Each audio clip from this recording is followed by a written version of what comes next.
വീക്കിംഗ് areas നമ്മൾ identify ചെയ്ത് വെച്ചിട്ടുണ്ട്. സോ അതിനെ കുറിച്ച് ഡീറ്റെയിൽ ആയിട്ടുള്ള ക്ലാസ്സസ് നമ്മുടെ സ്റ്റുഡൻസിന് കൊടുക്കുന്നതായിരിക്കും. ഒരു വീഡിയോ നിങ്ങൾ ഫുള്ള് കണ്ടിട്ടുണ്ടെങ്കിൽ നിങ്ങൾക്ക് ഉറപ്പായിട്ട് ഒരു മാർക്ക് കിട്ടും. ഒരു മാർക്ക് മിനിമമായിട്ട് കിട്ടും. ഈ ക്ലാസ് കേട്ട് കഴിഞ്ഞാൽ ഇതിൽ നിന്ന് എങ്ങനെ ഒരു ക്വസ്റ്റ്യൻ ചോദിച്ചു കഴിഞ്ഞാലും നിങ്ങൾക്കത് തെറ്റാൻ പാടില്ല. ഓക്കെ, ആ ഒരു വെൽക്കം ടു എജൂസ് അക്കാഡമി. അപ്പൊ ഞാൻ ഒരു വീഡിയോയിൽ പറഞ്ഞിരുന്നു നമ്മുടെ ആക്ച്വലി DME സ്റ്റാഫ് നഴ്സിന്റെ കോച്ചിങ്, അതോടൊപ്പം തന്നെ JPHന്റെ കോച്ചിങ്. ഓക്കെ, അതിൽ മെയിനായിട്ട് DME സ്റ്റാഫ് നഴ്സിംഗിന്റെ കോച്ചിങ്ങിൽ ഞാനൊരു കാര്യം പറഞ്ഞിരുന്നു. നമ്മൾ ആക്ച്വലി എജൂസ് അക്കാഡമിയിൽ അഡ്മിഷൻ എടുക്കുന്ന കുട്ടികൾക്ക് നമ്മൾ റാങ്ക് ബൂസ്റ്റർ പാക്കിന്റെ കാര്യം പറഞ്ഞിരുന്നു, പിന്നെ റാങ്ക് ഫെയിലിന്റെ കാര്യം പറഞ്ഞിരുന്നു. ഓക്കെ, സോ അതിന്റെ കൂടെ ഒരു ഫീച്ചർ കൂടെ ഉണ്ട്, ഒന്നല്ല രണ്ട് ഫീച്ചർ ഉണ്ട് ആക്ച്വലി. ഒന്ന് പുതുതായിട്ട് ഞങ്ങൾ ഇപ്പൊ ഇൻട്രൊഡ്യൂസ് ചെയ്യുന്നതാണ്, അതായത് സൂപ്പർ നോട്ട്സ് എന്ന കൺസെപ്റ്റ്. ഓക്കെ, സൂപ്പർ നോട്ട്സ് അതായത് നമ്മുടെ സ്റ്റുഡൻസിന് നമ്മൾ ആക്ച്വലി ക്ലാസ്സസ് അറ്റൻഡ് ചെയ്യുന്നവർക്ക് നമ്മൾ വീഡിയോസ് ഒക്കെ പ്രൊവൈഡ് ചെയ്യും ആപ്പിലൂടെ. അതോടൊപ്പം തന്നെ അതിന്റെ നോട്ട്സ് പ്രൊവൈഡ് ചെയ്യുന്നുണ്ട്. അതോടൊപ്പം തന്നെ നമ്മൾ ഡെയിലി ടെസ്റ്റ്, അതായത് നമ്മുടെ ഓരോ ദിവസത്തെയും ഡിസ്കഷൻ കഴിഞ്ഞതിന് ശേഷം അല്ലെങ്കിൽ ക്ലാസ് കഴിഞ്ഞതിന് ശേഷം അതിൽ നിന്നുള്ള പ്രോബബിൾ ക്വസ്റ്റ്യൻസ്, അതിന്റെ ആൻസേഴ്സ്. ഓക്കെ, അതായത് ക്വസ്റ്റ്യൻസ് നിങ്ങൾ വർക്ക്ഔട്ട് ചെയ്യുക, നമ്മുടെ ഇവാലുവേഷൻ ഫോർമാറ്റ് ഒക്കെ ഉണ്ടല്ലോ അതിൽ എൻ്റർ ചെയ്യുക, അതാണല്ലോ അതിന്റെ കൺസെപ്റ്റ്, അതെല്ലാവർക്കും അറിയാം അല്ലെ. എന്നിട്ട് നമ്മുടെ മെന്റേഴ്സിന് അയച്ചു കൊടുക്കാം. അതോടൊപ്പം തന്നെ നമ്മൾ ആക്ച്വലി ഒരു പുതിയൊരു കൺസെപ്റ്റ് കൂടെ ആഡ് ചെയ്യണം, അതായത് സൂപ്പർ നോട്ട്സ് എന്ന concept. Okay, super notes actually എല്ലാവർക്കും അത് പഠിക്കാൻ പറ്റില്ല കേട്ടോ, അത് വളരെ ഇമ്പോർട്ടന്റ് ആണ്, നിങ്ങൾ അത് ഓർത്തിരിക്കുക. കാരണം സൂപ്പർ നോട്ട്സ് എന്ന് പറഞ്ഞാൽ വളരെ, അതായത് ക്രൂഷ്യൽ ആയിട്ടുള്ള അല്ലെങ്കിൽ ക്രിട്ടിക്കൽ ആയിട്ടുള്ള വളരെ ഇമ്പോർട്ടന്റ് ആയിട്ടുള്ള പോയിന്റ്സ്, അതായത് എക്സാമിന് ചോദിക്കാൻ അത്രയധികം ചാൻസ് ഉള്ള പോയിന്റ്സ് നമ്മൾ ഓരോ ടോപ്പിക്കിൽ നിന്നും ഐഡന്റിഫൈ ചെയ്ത് അത് നമ്മൾ റാങ്ക് ബൂസ്റ്റർ പാക്കിനോടൊപ്പം തന്നെ, ഓക്കെ, അതിനോടൊപ്പം മീൻസ് ഒരു സെപ്പറേറ്റ് ആയിട്ട് നമ്മൾ തരും. ഓക്കെ, അത് നമ്മൾ നമ്മുടെ എജൂസിൽ അഡ്മിഷൻ എടുക്കുന്ന കുട്ടികൾക്ക് അത് ഫ്രീ ആയിട്ടാണ്, കോഴ്സിന്റെ ഭാഗമായിട്ട് അത് ഫ്രീ ആയിട്ടാണ് കൊടുക്കുന്നത്. അതൊരു പുതിയ കോൺസെപ്റ്റ് ആണ്. ഓക്കെ, സൂപ്പർ നോട്ട്സ് എന്ന കൺസെപ്റ്റ്. ഓക്കെ, അതുകൂടി ഞങ്ങൾ ഇൻട്രൊഡ്യൂസ് ചെയ്യുന്നുണ്ട്. അതോടൊപ്പം തന്നെ ഞാൻ പറയാൻ വന്ന വേറൊരു കാര്യം നമ്മൾ പറഞ്ഞിരുന്നു, അതായത് 100 റാങ്ക് ഡിസൈഡിങ് ഏരിയാസ്. ഓക്കെ, നമ്മുടെ ഡിസ്കഷന്റെ ഭാഗമാണ് അല്ലെങ്കിൽ നമ്മുടെ കോഴ്സിന്റെ ഭാഗമാണ്. 100 റാങ്ക് ഡിസൈഡിങ് ഏരിയാസ് ആക്ച്വലി നമ്മൾ ഐഡന്റിഫൈ ചെയ്തിട്ടുണ്ട്.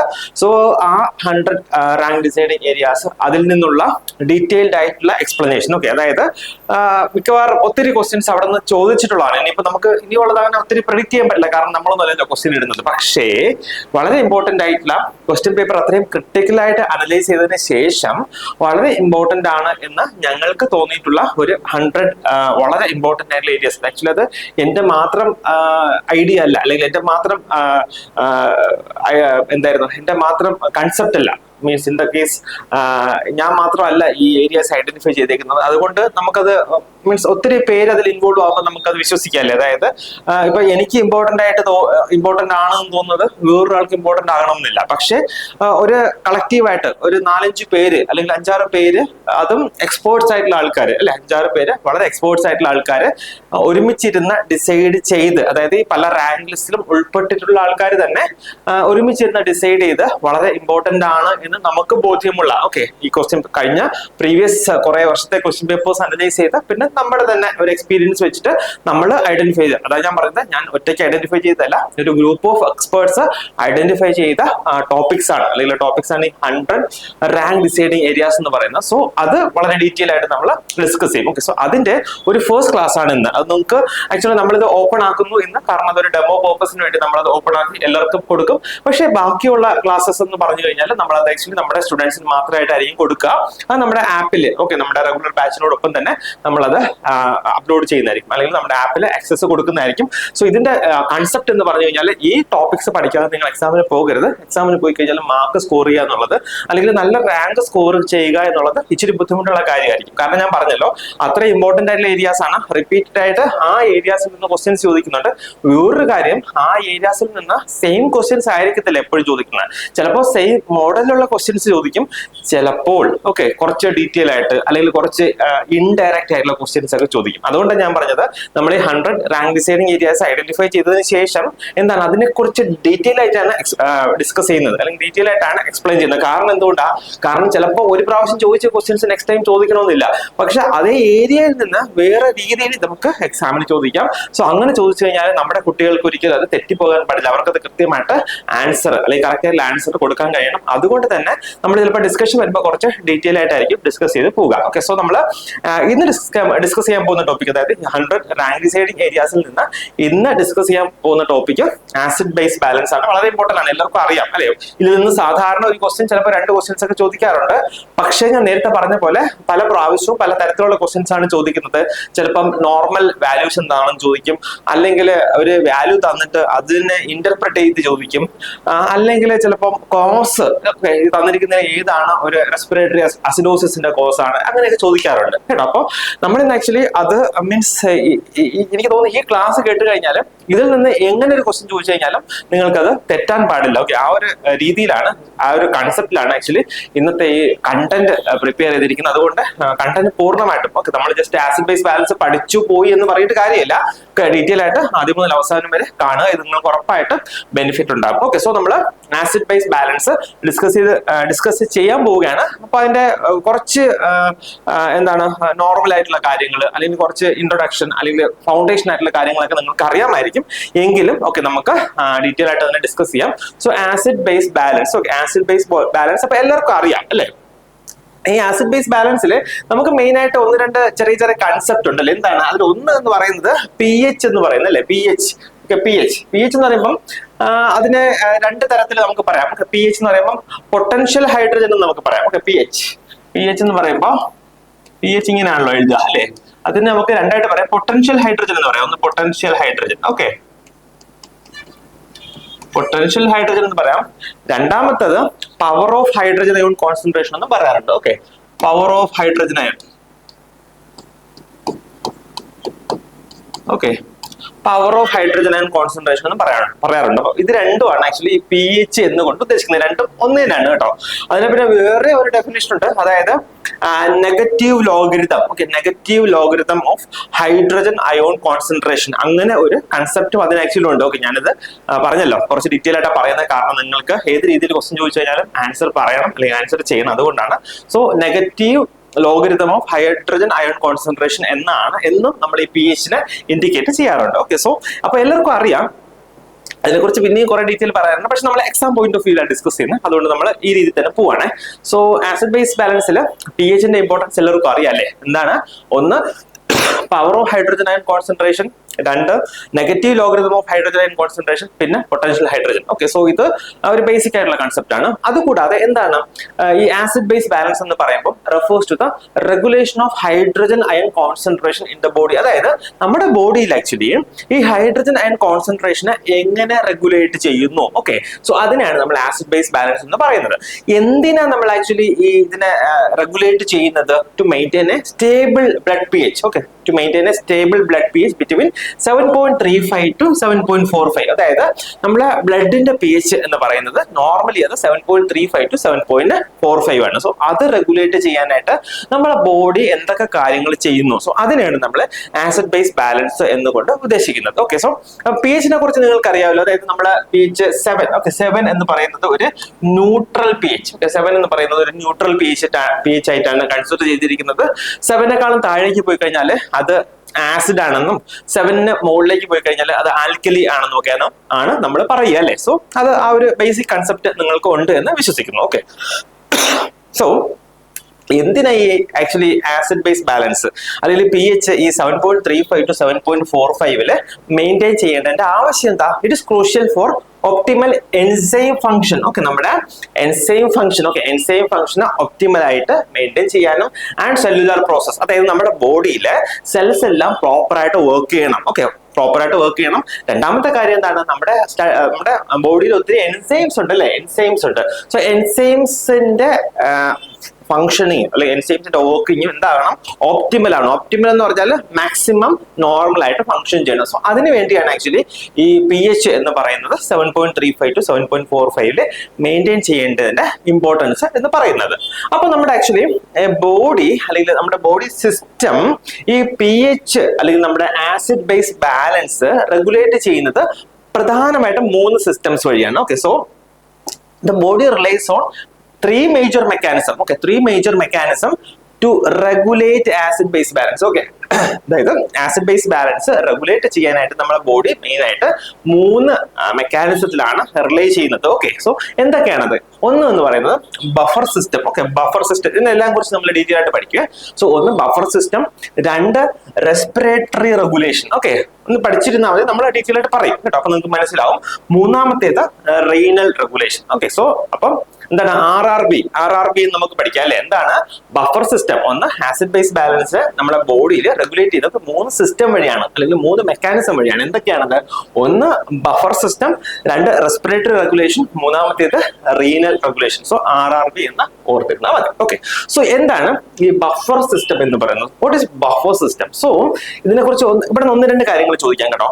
ഈ ബഫർ സിസ്റ്റം എന്ന് പറഞ്ഞാൽ ആക്ട് ഇമ്മീഡിയറ്റ്ലി, അതായത് നമ്മുടെ ശരീരത്തില് ഒരു ആസിഡ് ബേസ് ഇംബാലൻസ്. ഓക്കെ, ഞാൻ പറഞ്ഞല്ലോ ബാലൻസ് എന്ന് പറയുന്നത് അറിയാം, 7.35 to 7.45 pH മെയിൻറ്റെയിൻ ചെയ്യണം. ഓക്കെ, സോ അപ്പോ ഇൻ കേസ് എന്തെങ്കിലും ഒരു ഇറഗുലാരിറ്റി വന്നു, ഓക്കെ, ഇൻ കേസ് pH എന്തെങ്കിലും ഒരു ഇറഗുലാരിറ്റി വന്നു കഴിഞ്ഞാൽ ഏറ്റവും ക്വിക്കായിട്ട്, ഏറ്റവും ഇമ്മീഡിയറ്റ് ആയിട്ട് ആക്ട് ചെയ്യുന്ന സിസ്റ്റം ഏതാണെന്ന് ചോദിച്ചു കഴിഞ്ഞാൽ ആൻസർ ഇതാണ്, buffer system. Okay, buffer system. So act immediately, usually within seconds. Okay, within seconds to minimise the changes in pH. അതായത് നമ്മുടെ ശരീരത്തില് pH എന്തെങ്കിലും ചേഞ്ച് വന്നിട്ടുണ്ടെങ്കിൽ അതിനെ അഡ്ജസ്റ്റ് ചെയ്യാൻ ഇമ്മീഡിയറ്റ് ആയിട്ട് ആക്ട് ചെയ്യുന്ന സിസ്റ്റം ഏതാണെന്ന് ചോദിച്ചാൽ ആൻസർ ബഫർ സിസ്റ്റം ആണ്. എങ്ങനെയാണ് അത് ആക്ട് ചെയ്യുന്നത്? By neutralising the excess acid or base. നമ്മുടെ ശരീരത്തിൽ എക്സസ് ആയിട്ട് ആസിഡോ ബേസോ വന്നിട്ടായിരിക്കും ഈ ഇറഗുലാരിറ്റി ഉണ്ടായിരിക്കുന്നത്, അതിന്റെ ആസിഡ് ബേസ് ഇംബാലൻസ് ഉണ്ടായിരിക്കുന്നത്. സോ അതിനെ ന്യൂട്രലൈസ് ചെയ്യാൻ ഇമ്മീഡിയറ്റ് ആയിട്ട് ആക്ട് ചെയ്യുന്ന സിസ്റ്റം ആണ് ബഫർ സിസ്റ്റം.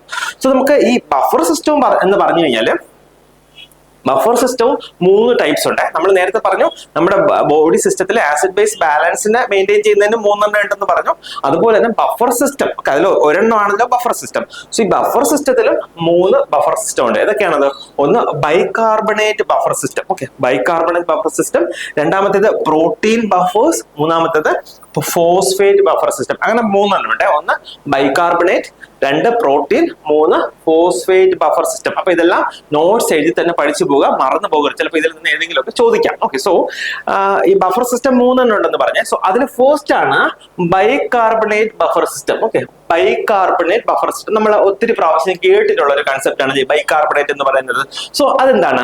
മെയിൻ ബഫർ ഉണ്ട് എക്സ്ട്രാ സെല്ലുലാർ ഫ്ലൂയിഡ്. ഓക്കെ, നമ്മുടെ extra cellular fluid, intra cellular fluid ഒക്കെ നമ്മൾ ഡീറ്റെയിൽ ആയിട്ട് ഫണ്ടമെന്റൽസിൽ പഠിച്ചതാണ്. So main buffer system in the ECF, extra cellular fluid എന്ന് പറയുന്നത് എന്താണ്? ബൈകാർബണേറ്റ് ബഫർ സിസ്റ്റം ആണ്. ഓക്കെ, ബൈകാർബണേറ്റ് ബഫർ സിസ്റ്റം ആണ്. സോ അതിന് ആക്ച്വലി അത് നമുക്ക് കുറച്ചുകൂടെ ഈസി ആയിട്ട് മനസ്സിലാകാനാണ് ഞാൻ ആക്ച്വലി ഈ ഇക്വേഷൻ എഴുതിയിരിക്കുന്നത്. എന്താ സംഭവിക്കുന്നത്? CO2, ഇത് വളരെ ഇമ്പോർട്ടന്റ് ആണ്. CO2 പ്ലസ് H2O, അതായത് കാർബൺ ഡൈ ഓക്സൈഡ് വാട്ടറുമായിട്ട് ജോയിൻ ചെയ്തിട്ട് എന്തുണ്ടാവുന്നുണ്ട്? Carbonic acid, H2CO3. അത് കാർബോണിക് ആസിഡ് ആണ്. സോ അത് എപ്പോഴും അൺസ്റ്റേബിൾ ആണ്. സോ എന്ത് ചെയ്യുന്നു? അത് അൺസ്റ്റേബിൾ ആയതുകൊണ്ട് തന്നെ അത് പെട്ടെന്ന് ഫോം ചെയ്തുകൊണ്ട് തന്നെ അത് ഡിസോസിയേറ്റ് ചെയ്യും. എന്തൊക്കെയായിട്ടാ?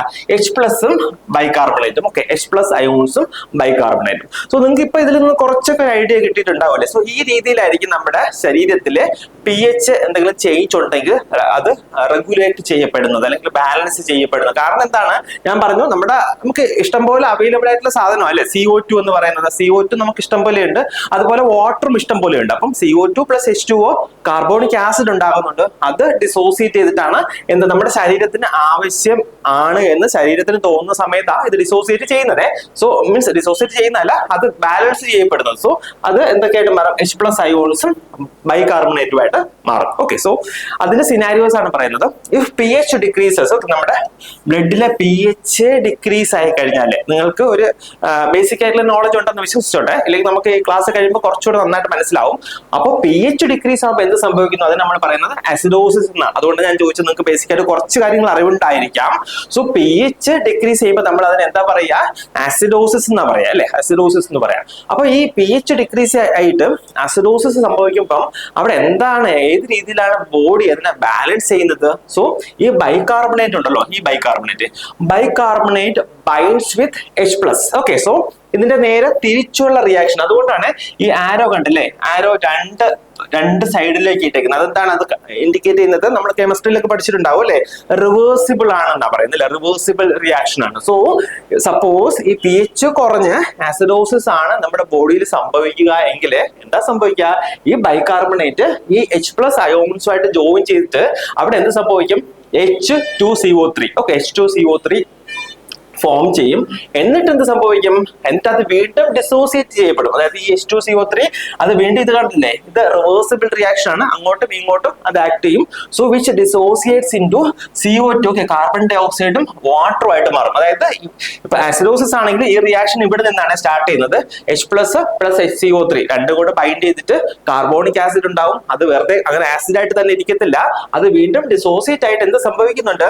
കാർബൺ ഡൈ ഓക്സൈഡും വാട്ടറും ആയിട്ട് മാറും. ഓക്കെ, കാർബൺ ഡൈ ഓക്സൈഡും വാട്ടറും ആയിട്ട് മാറും. അപ്പൊ CO2 എന്ത് ചെയ്യും? CO2 നമ്മൾ എക്സ്പയർ ചെയ്യുമ്പോൾ അല്ലെങ്കിൽ എക്സേൽ ചെയ്യുമ്പോൾ എക്സേൽഡ് എയറിന്റെ കൂടെ CO2 പുറത്തേക്ക് പോകും. അപ്പൊ എന്താ സംഭവിക്കുക? ഈ അസിഡോസിസ് എന്ന് പറയുന്നത് കുറച്ചൊന്ന് ബാലൻസ് ആയി ന്യൂട്രൽ pH-ലേക്ക് വരും. മനസ്സിലായോ? സോ ഇതാണ് ഒന്നാമത്തെ ബഫർ സിസ്റ്റം. അതായത് ബൈകാർബണേറ്റ് ബഫർ സിസ്റ്റം വർക്ക് ചെയ്യുന്നത് ഈ രീതിയിലാണ്. അപ്പം pH ഡിക്രീസ് ആയി കഴിഞ്ഞാലുള്ള അവസ്ഥയാണ് നമ്മൾ പറഞ്ഞത്. ഓക്കെ, സെക്കൻഡ് എന്താണ്? If pH increase. Okay, pH increase എന്ന് പറഞ്ഞാൽ എന്താണ്?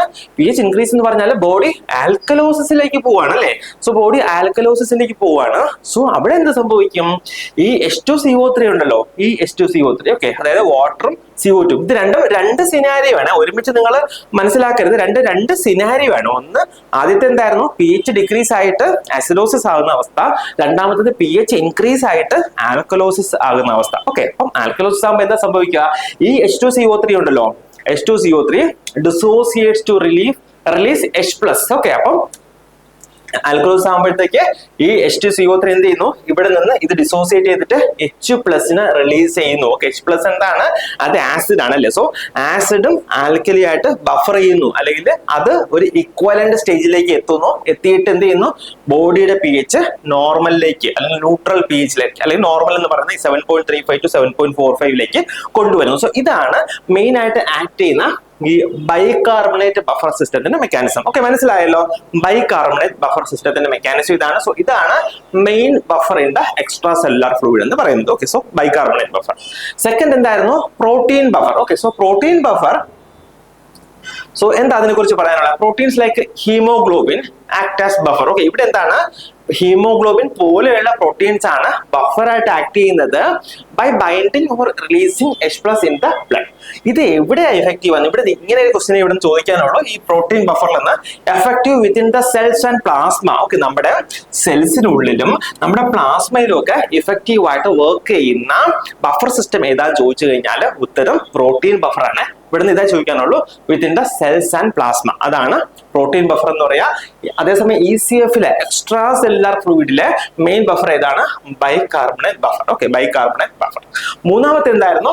Phosphate buffer system. Okay, phosphate buffer system. അപ്പൊ നമ്മൾ ആദ്യം പഠിച്ചത് ബൈകാർബണേറ്റ് ബഫർ സിസ്റ്റം, നമ്മൾ ഇതിന്റെ കൂടെ പറഞ്ഞു പോണേ, അപ്പൊ നമ്മൾ മറക്കത്തില്ല. ബൈകാർബണേറ്റ് ബഫർ സിസ്റ്റം, രണ്ടാമത്തേത് പ്രോട്ടീൻ ബഫർ സിസ്റ്റം, മൂന്നാമത്തേത് phosphate buffer system. Okay, phosphate buffer system. So operates primarily in the intracellular fluids and the kidneys. Okay, അപ്പം നമ്മുടെ ഇൻട്രാസെല്ലുലാർ ഫ്ലൂയിഡ് അല്ലെങ്കിൽ ICF എന്ന് നമ്മൾ പറയത്തില്ലേ, ഇൻട്രാസെല്ലുലാർ ഫ്ലൂയിഡിലും കിഡ്നിയിലും ഒക്കെ ആക്ട് ചെയ്യുന്ന ബഫർ സിസ്റ്റം ഏതാണ്? ഫോസ്ഫേറ്റ് ബഫർ സിസ്റ്റം ആണ്. ഓക്കെ, ഫോസ്ഫേറ്റ് ബഫർ സിസ്റ്റം ആണ്. അതിന്റെ റിയാക്ഷൻ അല്ലെങ്കിൽ അതെങ്ങനെ ഫോം ചെയ്യുന്നു, അതെങ്ങനെ റിയാക്ട് ചെയ്യുന്നു എന്നുള്ളതാണ് ഇവിടെ കാണിച്ചിരിക്കുന്നത്. അതായത് H2PO4 ഡൈഹൈഡ്രജൻ ഫോസ്ഫേറ്റ്. ഓക്കെ, അതും ഒരു റിവേഴ്സിബിൾ റിയാക്ഷനിൽ കൂടെയാണ് H+ ആയിട്ടും ദെൻ മോണോ ഹൈഡ്രജൻ ഫോസ്ഫേറ്റ് ആയിട്ട് HPO4 2- ആയിട്ട് അങ്ങനെ അത് ഡിസോസിയേറ്റ് ചെയ്തിട്ടാണ് ഈ ഫോസ്ഫേറ്റ് ബഫർ സിസ്റ്റം നമ്മുടെ ബോഡിയിൽ ആക്ട് ചെയ്യുന്നത്. ഓക്കെ, സോ നമ്മൾ ആദ്യത്തെ നമ്മുടെ ആസിഡ് ബേസ് ബാലൻസിൽ ആദ്യത്തെ നമ്മൾ പഠിച്ചത് ബഫർ സിസ്റ്റം. ബഫർ സിസ്റ്റത്തിൽ 3 തന്നെ ഉണ്ട്. എന്തൊക്കെയായിരുന്നു? Bicarbonate buffer system, protein buffer system, മൂന്നാമത്തേത് phosphate buffer system. Okay, so ഇത് 3 കഴിക്കാം നമ്മുടെ ബഫർ സിസ്റ്റത്തില്. രണ്ടാമത്തെ നമ്മൾ പറഞ്ഞു RRBയില് രണ്ടാമത്തെ പറഞ്ഞു എന്തായിരുന്നു? റെസ്പിറേറ്ററി റെഗുലേഷൻ അല്ലെ, റെസ്പിറേറ്ററി റെഗുലേഷൻ. അപ്പം റെസ്പിറേറ്ററി റെഗുലേഷനില് ഏത് ഗ്യാസ് ആയിരിക്കും ആക്ട് ചെയ്യുക, അല്ലെങ്കിൽ ഏത് ഗ്യാസ് ആയിരിക്കും ഫംഗ്ഷൻ ചെയ്യുക? സോ റെസ്പിറേറ്ററി റെഗുലേഷനിൽ മെയിൻ ആയിട്ട് നമ്മൾ pH പഠിക്കുമ്പോൾ നമ്മൾ മെയിൻ ആയിട്ട് ഓർക്കേണ്ട ഒറ്റ ഗ്യാസേ ഉള്ളൂ, CO2. ഓക്കെ, ഓക്സിജനെ കുറിച്ചൊന്നും ഓർക്കണ്ട, CO2നെ കുറിച്ച് ഓർക്കേണ്ടത് കേട്ടോ. അപ്പം റെസ്പിറേറ്ററി റെഗുലേഷൻ എന്താ സംഭവിക്കുന്നത്? Respiratory system regulates pH by controlling the level of carbon dioxide in the blood. Okay, നമ്മുടെ ബ്ലഡില് CO2ന്റെ ലെവലിനെ കൺട്രോൾ ചെയ്തിട്ടാണ് റെസ്പിറേറ്ററി റെഗുലേഷൻ ഓഫ് pH നടക്കുന്നത്. Okay, so which directly affects the carbonic acid concentration. നമ്മൾ നേരത്തെ പഠിച്ചല്ലോ H++ CO2, sorry H++ HCO2 അല്ലെ, അങ്ങനെയാണ് carbonic acid ഉണ്ടാകുന്നത്. So same കാര്യമാണ്. So suppose increased CO2, നമ്മുടെ ശരീരത്തിലെ CO2 ഇൻക്രീസ് ആകുന്ന അവസ്ഥ. ഓക്കെ, CO2 ഇൻക്രീസ് ആകുന്ന അവസ്ഥ ഏതൊക്കെയാണ് നമുക്കറിയാം അല്ലെ? എന്തൊക്കെയാണ്?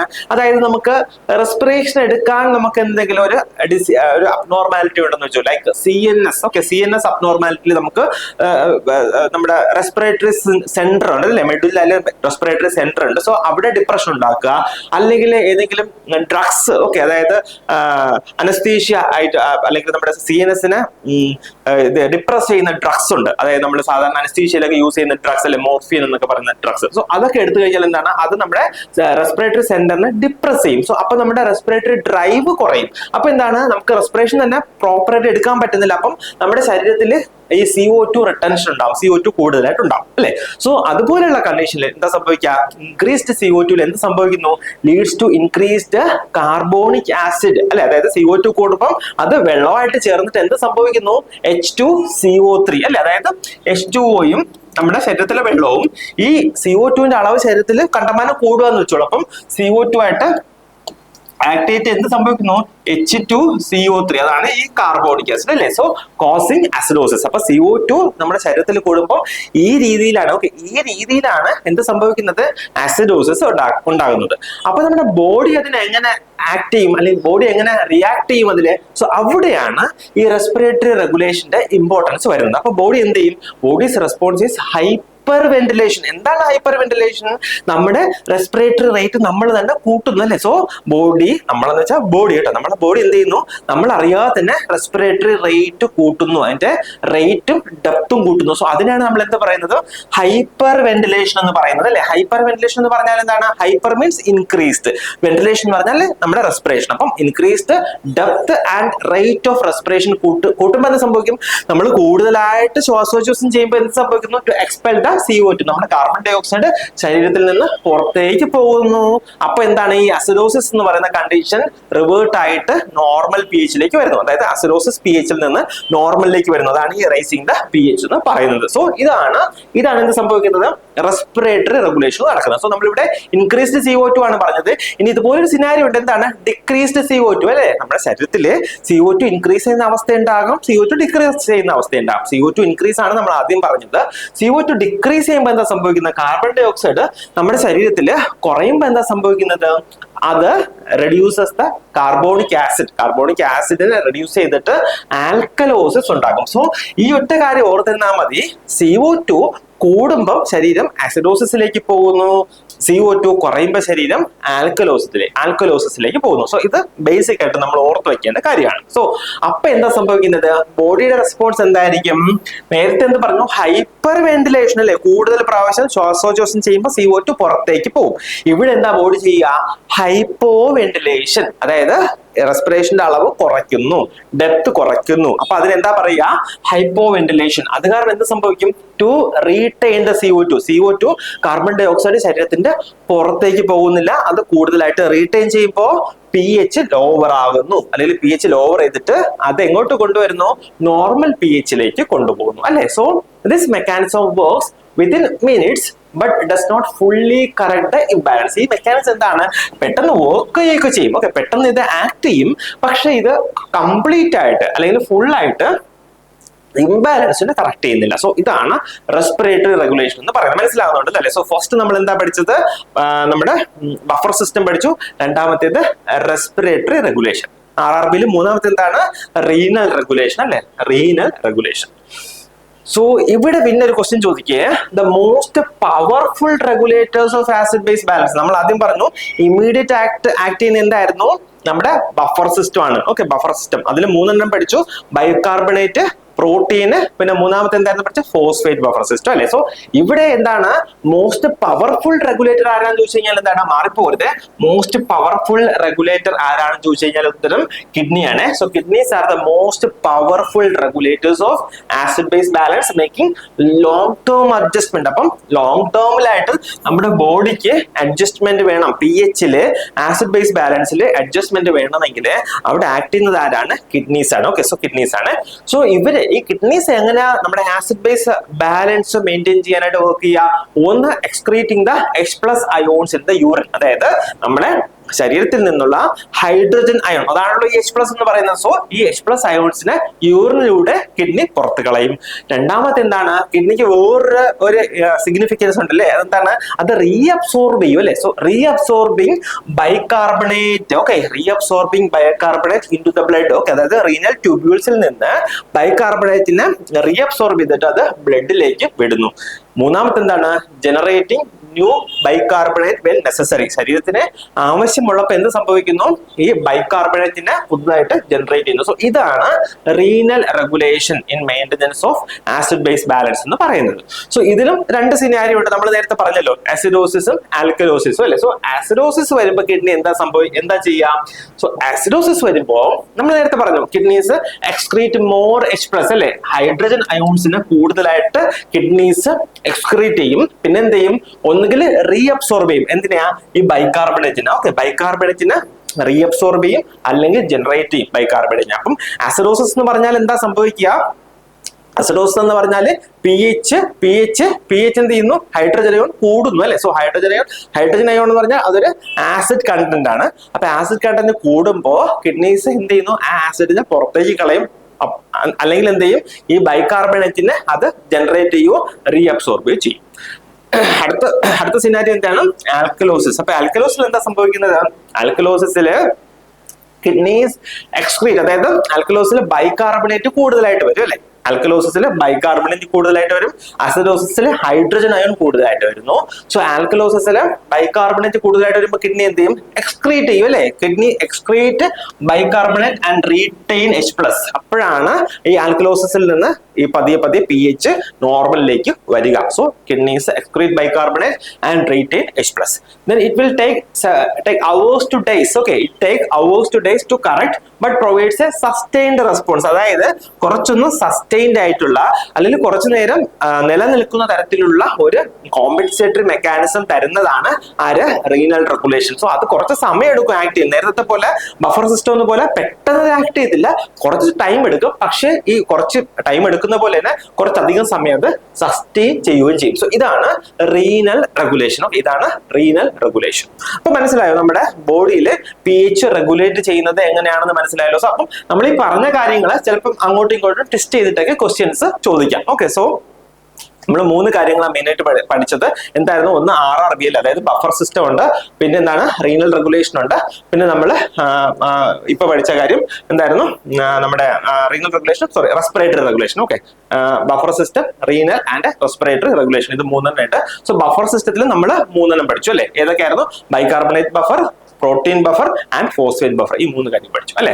സോ ഇനി നമ്മൾ ഈ ആസിഡ് ബേസ് ബാലൻസിന്റെ കീ കമ്പോണൻസ് എന്നാണ് പഠിക്കുന്നത്. സോ നമുക്ക് എല്ലാവർക്കും അറിയുന്നതാണ് അല്ലെ. സോ എന്താണ് കീ കമ്പോണൻസ്, ഒന്ന് pH, രണ്ടാമത്തത് PaCO2. എന്താണ് PaCO2, partial pressure of carbon dioxide. ഇതിന്റെ ഒന്നും നോർമൽ വാല്യൂസ് ഞാൻ ഇവിടെ പറയുന്നില്ല, വരുന്ന സ്ലൈഡ്സിൽ നമ്മൾ ഡിസ്കസ് ചെയ്യും, അതുകൊണ്ടാണ് പറയുന്നത് കേട്ടോ. സോ PaCO2 അതായത് partial pressure of carbon dioxide. മൂന്നാമത്തേത് ബൈകാർബണേറ്റ് HCO3 മൈനസ്. പിന്നെ എന്താ ഉള്ളത്, ഒരു ആനിയോൺ ഗ്യാപ്പ് ഉണ്ട്. ഇത് കൂടാതെ ഒരു ബേസ് എക്സസ് ഉണ്ട് കേട്ടോ. അതൊക്കെ നമ്മൾ വരുന്ന സ്ലൈഡ്സിൽ പഠിക്കും. അതുകൊണ്ട് ഞാൻ പറഞ്ഞ കുറച്ച് ഡെപ്തിലാണ് ഇത് പഠിച്ചു പോകുന്നത്. കാരണം സാധാരണ pH, PaCO2, പിന്നെ ബൈകാർബണേറ്റ്, പിന്നെ നമ്മൾ SaO2, ഈ സാധനങ്ങളൊക്കെ നമ്മൾ സാധാരണ കേൾക്കുക അല്ലെങ്കിൽ പഠിക്കുക. ഇവിടെ നമ്മൾ കുറച്ചുകൂടെ അല്പം കൂടെ ഡെപ്തിലായി പോകുന്നത്. അതുകൊണ്ടാണ് ഈ ആനിയോൺ ഗ്യാപ്പും ഈ ബേസ് എക്സസും ഒക്കെ നമ്മൾ ഇൻക്ലൂഡ് ചെയ്തത്. ഓക്കെ, സോ നമുക്ക് ഇത് വളരെ ഈസി ആയിട്ട് പറഞ്ഞ് മനസ്സിലാക്കി തരാം. നിങ്ങൾക്ക് അത് മനസ്സിലാക്കാനേ ഉള്ളൂ. സോ ശ്രദ്ധിച്ചിരുന്ന് പഠിക്കുക കേട്ടോ. ജസ്റ്റ് ശ്രദ്ധിച്ചിരുന്നാൽ മാത്രം മതി, ക്ലിയർ ആയിട്ട് നമുക്ക് മനസ്സിലാവും. സോ pH നോർമൽ എന്ന് പറയുന്നത് നമ്മൾ പല പ്രാവശ്യം പറഞ്ഞാണ്. എന്താ ഇതല്ലേ നോർമൽ, 7.35 to 7.45 ആണ് നമ്മുടെ ബ്ലഡിന്റെ നോർമൽ pH എന്ന് പറയുന്നത്. സോ ഇതെന്താ indicate if the blood is acidic. അതായത് സപ്പോസ് ഈ 7.35 താഴേക്ക്, അതായത് ലെസ് ദാൻ 7.35 pH വന്നിട്ടുണ്ടെങ്കിൽ നമ്മൾ അതിന് എന്ത് പറയും, അസിഡോസിസ് എന്ന് പറയും, അല്ലെങ്കിൽ ബ്ലഡ് അസിഡിക് ആണെന്ന് പറയും.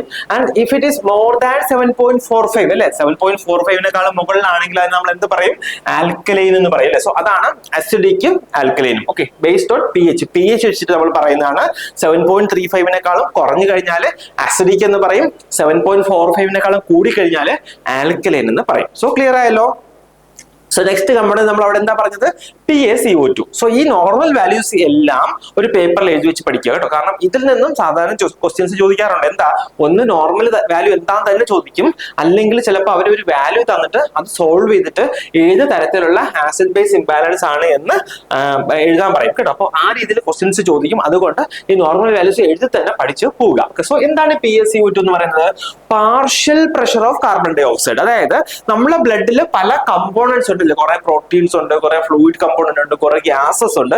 സോ നമ്മുടെ ബോഡിയില്, നമ്മുടെ ബ്ലഡിലെ ഗ്യാസസിൽ CO2 എത്രത്തോളം, ഓക്കെ, എന്തോരം പ്രഷർ CO2 നമ്മുടെ ബ്ലഡിൽ എക്സേർട്ട് ചെയ്യുന്നു, അല്ലെങ്കിൽ അതിന്റെ കോൺസെൻട്രേഷൻ എത്രയാണ്. സോ അതിനെയാണ് നമ്മൾ ഈ partial pressure of carbon dioxide എന്നുകൊണ്ട് ഉദ്ദേശിക്കുന്നത്. സോ നോർമൽ എന്ന് പറയുന്നത് എത്രയാണ്? 35 to 45. ഓക്കെ, ഇതാണ് normal. 35 to 45 millimeters of mercury ആണ് normal partial pressure of carbon dioxide എന്ന് പറയുന്നത്.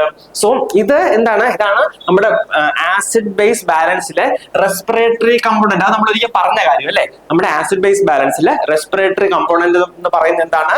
ഈ partial pressure of carbon dioxide ആണ്. സോ സപ്പോസ് ഈ ആസിഡിന്റെ അളവ് കൂടി, CO2 എന്ന് പറഞ്ഞാൽ അതൊരു ആസിഡ് ആണ്. അതിന്റെയൊക്കെ കാരണം ഞാൻ നേരത്തെ പറഞ്ഞു അല്ലേ, മറ്റേ നമ്മുടെ ഇക്വേഷൻ വെച്ചിട്ട് നമ്മൾ പറഞ്ഞതാണ്.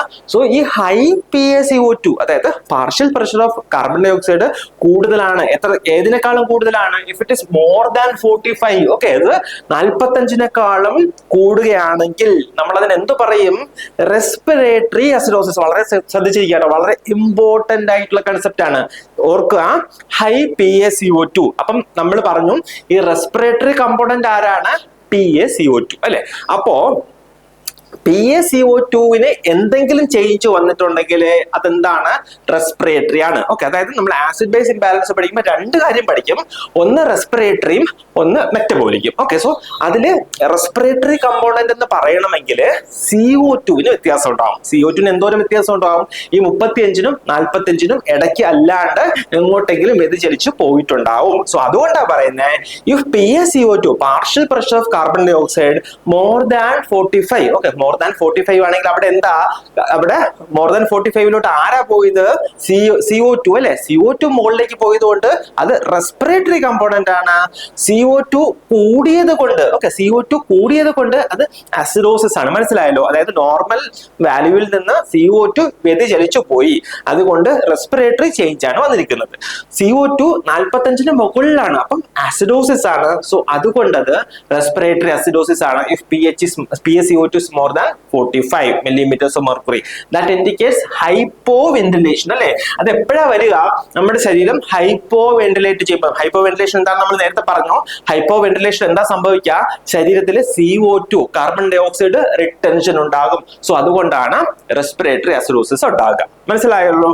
രണ്ടാമത്തേത് ലോ PaCO2, അതായത് CO2 partial pressure of carbon dioxide less than 35 വന്നു കഴിഞ്ഞാൽ അതെന്താ അർത്ഥമാക്കുന്നത്? Indicates hyperventilation. Okay, hyperventilation ഉണ്ടാകുമ്പോൾ എന്ത് സംഭവിക്കുന്നു? ശരീരത്തിൽ നിന്ന് കൂടുതലായിട്ട് കാർബൺ ഡൈ ഓക്സൈഡ് പുറത്തേക്ക് പോകുന്നു. അപ്പൊ അതിനെ റെസ്പിറേറ്ററി ആൽക്കലോസിസ് എന്ന് പറയുന്നു. ഓക്കെ, റെസ്പിറേറ്ററി ആൽക്കലോസിസ് എന്ന് പറയുന്നു. ക്ലിയർ ആയല്ലോ? സിമ്പിൾ അല്ലേ? റെസ്പിറേറ്ററി ആൽക്കലോസിസ് എന്ന് പറയുന്നു. മൂന്നാമത്തെ കമ്പോണന്റ് എന്താണ്? ബൈകാർബണേറ്റ്. ഓക്കെ, മൂന്നാമത്തെ കമ്പോണന്റ് എന്താണ്? ബൈകാർബണേറ്റ്. Okay, bicarbonate. അതിന്റെ നോർമൽ റേഞ്ച് എന്താണ്? ഈ നോർമൽ വാല്യൂസ് എല്ലാം എഴുതി തന്നെ പഠിക്കുക. Normal range 22 to 26. Okay, 22 to 26 milli equivalents per litre ആണ് ബൈകാർബണേറ്റിന്റെ നോർമൽ റേഞ്ച് എന്ന് പറയുന്നത്. സോ ഇതെന്താണ്? നമ്മുടെ metabolic component of acid base balance. നേരത്തെ പറഞ്ഞു PaCO2 respiratory component of acid base balance ആണെന്ന് പറഞ്ഞു. ബൈകാർബണേറ്റോ metabolic component. Okay, metabolic component of acid base balance ആണ് ബൈകാർബണേറ്റ്. അപ്പോ ബൈകാർബണേറ്റ് കൂടിക്കഴിഞ്ഞാൽ, അതായത് 22-ൽ നിന്ന് 26, 22-നും 26-നും ഇടയ്ക്ക് ചേഞ്ച് വന്നിട്ടുണ്ടെങ്കിൽ, ബൈകാർബണേറ്റ് ചേഞ്ച് വന്നിട്ടുണ്ടെങ്കിൽ നമ്മൾ അതിനെ പറയും, എന്ത് പറയും? മെറ്റബോളിക് എന്ന് പറയില്ല. കാരണം എന്താണ്? ഈ ബൈകാർബണേറ്റിനാണ്, അത് നമ്മുടെ മെറ്റബോളിക് കമ്പോണന്റ് ആണ്, അതിനാണ് ചേഞ്ച് വന്നിരിക്കുന്നത്. ബിറ്റ്വീൻ 22 to 26 ആണ് നോർമൽ. അതിൽ നിന്ന് എങ്ങോട്ടെങ്കിലും താഴേക്കും മേലിലേക്കും പോകട്ടെ ചേഞ്ച് വന്നിട്ടുണ്ടെങ്കിൽ നമ്മൾ അതിനെ പറയും മെറ്റബോളിക് കമ്പോണന്റ് ആണെന്ന് പറയും. സോ സപ്പോസ് ബൈകാർബണേറ്റ് കൂടി, ഏതിനേക്കാളും കൂടി? 26-നേക്കാളും കൂടിയെങ്കിൽ നമ്മൾ അതിനെ പറയും മെറ്റബോളിക് ആൽക്കലോസിസ്. ഓക്കെ, അതാണ് ഈ high bicarbonate. Okay, high bicarbonate more than 26 indicates എന്താണ്?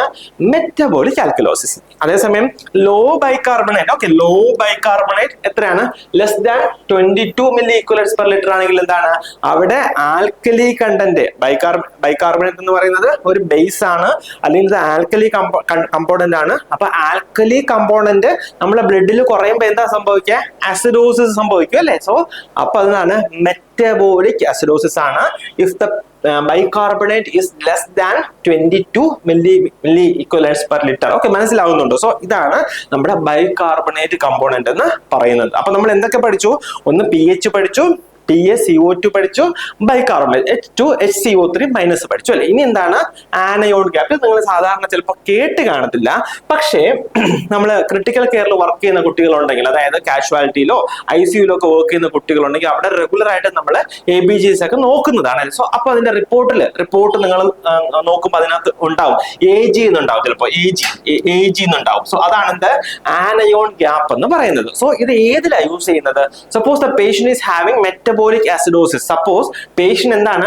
മെറ്റബോളിക് ആസിഡോസിസ് ഉണ്ടെങ്കിൽ അതിന്റെ കോസ്, ഓക്കെ, എന്ത് കാരണം കൊണ്ടാണ് ഈ മെറ്റബോളിക് ആസിഡോസിസ് വന്നു എന്നത് മനസ്സിലാക്കാനാണ് നമ്മൾ സാധാരണ ഈ ആനയോൺ ഗ്യാപ്പ് യൂസ് ചെയ്യുന്നത്. Okay, anion gap. അപ്പൊ ഇതിന് കുറച്ച് ഫോർമുല ഒക്കെ ഉണ്ട്, അത് കുറച്ച് കൺഫ്യൂസിംഗ് ആണ്. സോ നമ്മൾ actually exam point of view ഇത്രയും മാത്രം അറിഞ്ഞിരുന്നാൽ മതി. അതുകൊണ്ട് ഇത് പറഞ്ഞു ഇവിടെ നിർത്തുന്നത്. നോർമൽ എന്ന് പറഞ്ഞാൽ 8 to 12 milli equivalents per litre ആണ്. ഓക്കെ, സോ ആനയോൺ ഗ്യാപ്പ് എന്ന് പറഞ്ഞാൽ എന്താണ്? മെറ്റബോളിക് ആസിഡോസിസിലെ അതിന്റെ കാരണം കണ്ടുപിടിക്കാനാണ് നമ്മൾ സാധാരണ ആനയോൺ ഗ്യാപ്പ് യൂസ് ചെയ്യുന്നത്. അതിന്റെ നോർമൽ വാല്യൂ എന്ന് പറഞ്ഞാൽ 8 to 12 milli equivalents per litre ആണ്. ഓക്കെ, സോ അതാണ് ആനയോൺ ഗ്യാപ്പ്. ഞാൻ പിന്നെ പറഞ്ഞ ഒരു കാര്യം, ബേസ് എക്സസ്, അത് നമ്മൾ പിന്നെ പറയാം. പിന്നെ പാർഷ്യൽ പ്രഷർ ഓഫ് ഓക്സിജൻ എല്ലാവർക്കും അറിയാം അല്ലെ? അതായത് നമ്മുടെ ശരീരത്തിന്റെ ബ്ലഡില് ഈ ഓക്സിജൻ എത്രത്തോളം പ്രഷർ ചെലുത്തുന്നു, അല്ലെങ്കിൽ ഓക്സിജന്റെ കോൺസെൻട്രേഷൻ എത്രത്തോളം ഉണ്ട്. സോ അതാണ് ഈ പാർഷ്യൽ പ്രഷർ ഓഫ് ഓക്സിജൻ എന്ന് പറയുന്നത്. അതിന്റെ നോർമൽ എന്ന് പറയുന്നത് 80 to 100 millimeters of mercury ആണ്. അത് ഇൻഡിക്കേറ്റ് ചെയ്യുന്നത് എന്താണ്? Reflects oxygenation. ഓക്കെ, ഓക്സിജനേഷൻ ആണ്. If it is less than 80, 80-നേക്കാളും കുറഞ്ഞു വന്നു കഴിഞ്ഞാൽ നമ്മൾ അതിന് എന്ത് പറയും? ഹൈപ്പോക്സീമിയ എന്ന് പറയും. ഓക്കെ, ഹൈപ്പോക്സീമിയ എന്ന് പറയും. പിന്നെ ഒരു കാര്യമുണ്ട്, സാച്ചുറേഷൻ അല്ലെ? SaO2 അത് നോർമൽ എത്രയാണ്? ഓക്സിജൻ സാച്ചുറേഷൻ നോർമൽ എന്ന് പറയുന്നത് 95 to 100 ആണ്. Indicates percentage of haemoglobin saturated with oxygen. അതായത് നമ്മുടെ ശരീരത്തില് ഓക്സിജൻ ക്യാരിയിങ് പ്രോട്ടീൻ എന്ന് പറയുന്നത് എന്താണ്? ഹീമോഗ്ലോബിൻ അല്ലെ? ഹീമോഗ്ലോബിൻ ആണ് നമ്മുടെ ബ്ലഡിലൂടെ ഓക്സിജൻ ക്യാരി ചെയ്ത് കൊണ്ടുപോകുന്നത്. സോ അപ്പോ എത്ര പെർസെന്റേജ് ഹീമോഗ്ലോബിൻ, അല്ലെങ്കിൽ എത്ര പെർസെന്റേജ് ഹീമോഗ്ലോബിനിലെ ഓക്സിജന്റെ കണ്ടന്റ് ഉണ്ട്, അല്ലെങ്കിൽ എത്ര പെർസെന്റേജ് ഹീമോഗ്ലോബിൻ ഓക്സിജനുമായിട്ട് സാച്ചുറേറ്റ് ചെയ്തിരിക്കുന്നു. സാച്ചുറേറ്റ് ചെയ്ത് മീൻസ് ഈ ഹീമോഗ്ലോബിനിൽ ഓക്സിജൻ പറ്റിപ്പിടിച്ചിരിപ്പുണ്ട് എത്ര പെർസെന്റേജ് എന്നറിയുന്ന പാരാമീറ്റർ ആണ് ഓക്സിജൻ സാച്ചുറേഷൻ, SaO2 എന്ന് പറയുന്നത്. അതിന് നോർമൽ എന്ന് പറയുന്നത് 95 to 100. അതായത് എല്ലാ ഹീമോഗ്ലോബിൻ മോളിക്യൂളിലും ഓക്സിജൻ പറ്റിപ്പിടിച്ചിരിക്കണം. സോ അപ്പോഴേ നമുക്ക് 100% കിട്ടത്തുള്ളൂ. സോ അതാണ് ഈ ഓക്സിജൻ സാച്ചുറേഷൻ എന്ന് പറയുന്നത്. അടുത്തൊരു കൺസെപ്റ്റ് ഞാൻ പറഞ്ഞു, ബേസ് എക്സസ് അല്ലെ? ബേസ് എക്സസ് അതിന്റെ നോർമൽ വാല്യൂ എത്രയാണ്? -2 to +2 milli equivalents per litre ആണ്. ബേസ് എക്സസ് എന്ന് പറയുന്നത് എത്രയാണ്? -2 to +2. അത് ഞാൻ പറഞ്ഞത് എന്താണെന്ന്. Reflects the amount of acid or base needed to return the blood pH to normal. അതായത് pH ഇപ്പൊ നമ്മൾ പറഞ്ഞു 7.35 to 7.45 എന്ന് പറഞ്ഞു. സപ്പോസ് 7.45-നേക്കാളും കൂടി pH പോയി, അപ്പൊ എന്താണ്? അത് എന്താണ്? pH കൂടി പോയി കഴിഞ്ഞാൽ എത്രത്തോളം ബൈകാർബണേറ്റ് വേണം ഈ pH-നെ തിരിച്ച് ഈ 7.35 to 7.45 കൊണ്ടുപോകാൻ? ആ ഒരു കാൽക്കുലേഷൻ ആണ് നമ്മൾ പറയുന്നത് base excess. Okay, reflects amount of acid or base need to return the blood pH to normal. അതിനാണ് നമ്മൾ ബേസ് എക്സസ് എന്ന് പറയുന്നത്. സോ പോസിറ്റീവ് ബേസ് എക്സസ് എന്ന് പറഞ്ഞാൽ എന്താണ്? അവിടെ എക്സസ് ബേസ് ആണ്, പേര് പറയുന്ന പോലെ തന്നെ പോസിറ്റീവ് ബേസ് എക്സസ് എന്ന് പറഞ്ഞാൽ ബേസ് കൂടുതലായിട്ടുണ്ട് അല്ലേ? So that indicates metabolic alkalosis. Then negative base excess എന്ന് പറഞ്ഞാൽ എന്താണ്? എക്സസ് ആസിഡ് ആണ്, അതായത് ബേസ് എക്സസ് ഇല്ല, അല്ലെങ്കിൽ നെഗറ്റീവ് ആണ്. അപ്പൊ അവിടെ എന്താണ്? ആസിഡ് ആണ് കൂടുതൽ. അത് ഇൻഡിക്കേറ്റ് ചെയ്യുന്നത് മെറ്റബോളിക് ആസിഡോസിസ് ആണ്. ഓക്കെ, മെറ്റബോളിക് ആസിഡോസിസ് ആണ്. ഇതാണ് ബേസ് എക്സസിന്റെ ഇമ്പോർട്ടൻസ് എന്ന് പറയുന്നത്. സോ നമ്മൾ coming to the ABG interpretation, ഇതാണ് അതിന്റെ ബേസിക് കോൺസെപ്റ്റ്സ്.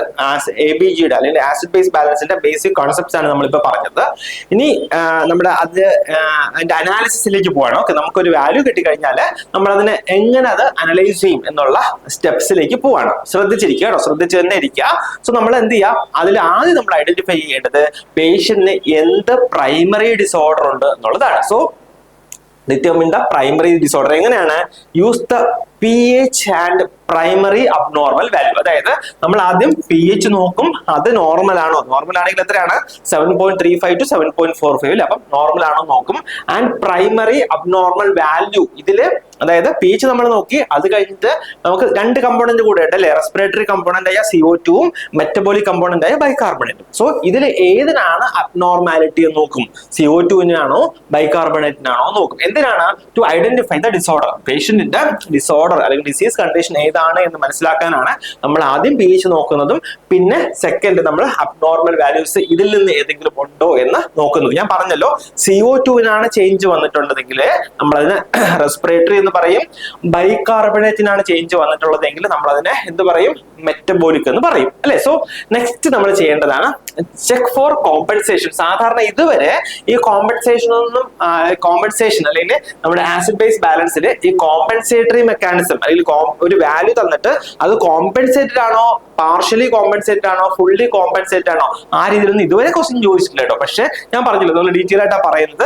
സോ ദാറ്റ് നിങ്ങൾ ഒരിക്കലും എന്ത് ടഫ് ആയിട്ടുള്ള ക്വസ്റ്റ്യൻ ചോദിച്ചു കഴിഞ്ഞാൽ നിങ്ങൾക്ക് ഇത് മിസ് ആവാൻ പാടില്ല, അതുകൊണ്ടാണ് പറയുന്നത് കേട്ടോ. സോ നമ്മൾ പിന്നെന്താ, കോമ്പൻസേഷൻ എന്തെങ്കിലും സംഭവിച്ചിട്ടുണ്ടോ എന്ന്, അതായത് ആസിഡ് ബേസ് ബാലൻസിന് കോമ്പൻസേഷൻ എന്തെങ്കിലും സംഭവിച്ചിട്ടുണ്ടോ എന്ന് നോക്കുക.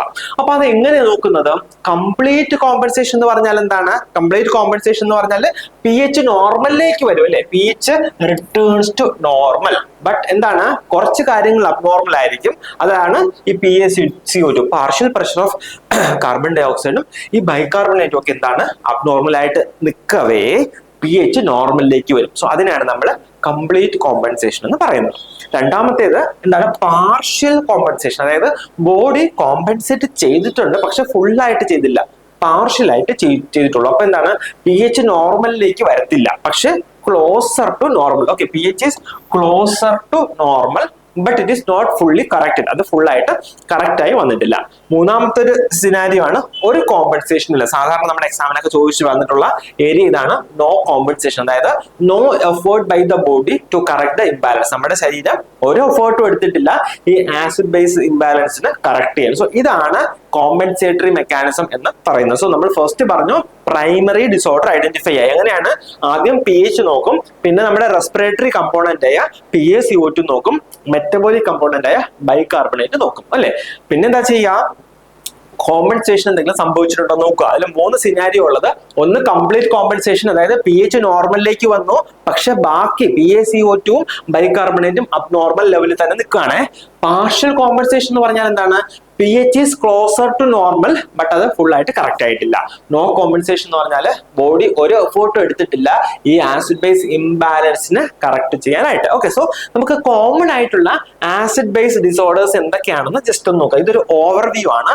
ഈ ടേബിൾ എപ്പോഴും നിങ്ങളുടെ മനസ്സിലുണ്ടാകണം. മനസ്സിലുണ്ടാകണമെങ്കിൽ എന്ത് ചെയ്യണം, നമ്മൾ ആദ്യം ഇത് എഴുതി വെച്ചിട്ട് പഠിക്കണം, എന്നാലേ ഇത് മനസ്സിലേക്ക് കയറത്തുള്ളൂ അല്ലേ. സോ നമ്മളിത് ഈ ഒരു ടേബിൾ നന്നായിട്ട് പഠിക്കുക. എന്നാൽ ഈ ഒരു ടേബിൾ നമുക്ക് അറിയാമെങ്കിൽ നമുക്ക് ഏത് വാല്യൂ തന്നിട്ടുണ്ടെങ്കിലും നമുക്ക് അതിന്റെ ഇന്റർപ്രിട്ടേഷൻ കറക്റ്റ് ആയിട്ട് നമുക്ക് എഴുതാൻ പറ്റും. ഓക്കെ, സോ ഫസ്റ്റ് സിനാരിയോ പറയാണേ. This is first one. എന്താണ്? Respiratory acidosis. ഓക്കെ, ഞാൻ ഇവിടെ നിന്നോട്ടെ. അപ്പൊ റെസ്പിറേറ്ററി അസിഡോസിൽ എന്താ സംഭവിക്കുക? റെസ്പിറേറ്ററി എന്ന് പറയുമ്പോൾ അവിടെ എന്തിനായിരിക്കും ചേഞ്ച് വന്നേക്കുക? Partial pressure of carbon dioxide അല്ലെ, PaCO2 ചേഞ്ച് വന്നിട്ടുണ്ടാവും. എവിടെയാണ്? റെസ്പിറേറ്ററിയിൽ. അപ്പം PaCO2 എന്ത് സംഭവിക്കും? റെസ്പിറേറ്ററി അസിഡോസിസിലെ CO2 കൂടും അല്ലേ. So partial pressure of carbon ഡൈ ഓക്സൈഡിന് എന്ത് സംഭവിച്ചു? അത് കൂടിയിരിക്കുന്നു. എവിടെ? റെസ്പിറേറ്ററി അസിഡോസിസിൽ. ഓക്കെ, റെസ്പിറേറ്ററി അസിഡോസിസിൽ പാർഷ്യൽ പ്രഷർ ഓഫ് CO2 കൂടി. എത്രയാണ്? 35 to 45. അപ്പൊ 45-നെക്കാളും PaCO2 കൂടി. അതിന്റെ കോമ്പൻസേഷൻ ആരാണ്? ഇപ്പം കാർബൺ ഡൈ ഓക്സൈഡ് കൂടിയിട്ടുണ്ടെങ്കിൽ അതിന്റെ ഓപ്പോസിറ്റ് നിൽക്കുന്ന മെറ്റബോളിക് കമ്പോണന്റ് ആയ ബൈകാർബണേറ്റ് ആണ് അതിനെ കോമ്പൻസേറ്റ് ചെയ്യേണ്ടത് അല്ലേ. സോ അപ്പൊ കോമ്പൻസേറ്ററി മെക്കാനിസം എന്താണ്? Increased renal bicarbonate reabsorption. Okay, ബൈകാർബണേറ്റിന് കിഡ്നി കൂടുതലായിട്ട് റീഅബ്സോർബ് ചെയ്യും. അപ്പോഴാണ് എന്താണ് pH നോർമലിലേക്ക് കൊണ്ടുവരിക അല്ലെ. സോ അതിന്റെ ABG ഫൈൻഡിങ്, അതായത് ഈ റെസ്പിറേറ്ററി അസിഡോസിന്റെ ABG ഫൈൻഡിങ് എന്താണ്? pH കുറയും. അപ്പം ആസിഡ് എന്ന് പറയുമ്പോൾ pH 7.35 കുറയും അല്ലെ. സോ pH കുറയും. റെസ്പിറേറ്ററി അസിഡോസിസ് ആയത് കാരണം PaCO2 കൂടും. ദെൻ ബൈകാർബണേറ്റ് ഇൻക്രീസ് ആയിരിക്കും ഇഫ് അൺകോമ്പൻസേറ്റഡ്, അതായത് കോമ്പൻസേറ്റഡ് ആയിട്ടില്ലെങ്കിൽ ബൈകാർബണേറ്റ് നോർമൽ ആയിരിക്കാം അല്ലെങ്കിൽ ഇൻക്രീസ് ആയിരിക്കാം. സോ നെക്സ്റ്റ് എന്താണ്? Respiratory alkalosis. രണ്ടാമത്തേത് റെസ്പിറേറ്ററി ആൽക്കലോസിസ്. അപ്പൊ റെസ്പിറേറ്ററി എന്ന് പറയുമ്പോൾ ഒബ്വിയസ്ലി എന്തായിരിക്കും?